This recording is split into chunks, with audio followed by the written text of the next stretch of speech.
मम्मा के किचन में खुश आमदीद। मम्मा के किचन में बन रहे हैं गोभी के पराठे, जो कि बहुत ही मज़ेदार होते हैं। बहुत ही ज़बरदस्त सी रेसिपी लेकर आई हूँ मैं, और ये सबके ही फेवरेट होते हैं, तो बहुत ही ज़बरदस्त है।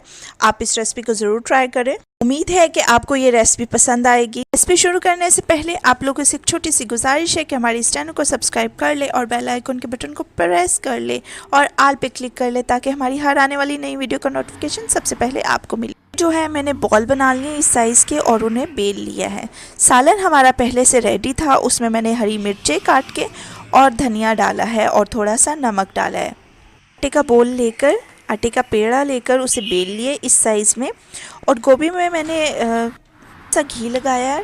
जो हमने रोटी बेली थी उस पर घी लगाकर मैंने जो मिक्सचर था, जो अमेज़ा मैंने तैयार किया था, वो मैंने डाल दिया है। और दूसरी रोटी भी उसी साइज़ की बेल के उसके ऊपर रख के मैंने अच्छे से बंद कर दिया, हाथ से प्रेस कर दिए। उसके किनारों को हाथ से अच्छे से प्रेस करना है और फिर बेलना नहीं है, हाथ से ही उसको बड़ा करना है और तवे पे डाल देना है।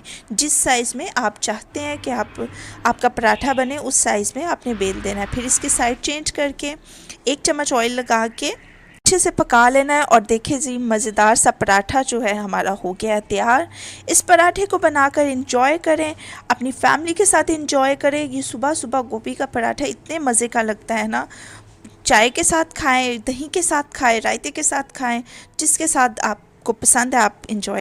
इस रेसिपी को ज़रूर ट्राई करिएगा, और अगर वीडियो पसंद आए तो लाइक एंड शेयर ज़रूर करें। मज़ेदार ये गोभी के पराठे बनाकर अपनी फैमिली के साथ करें इंजॉय।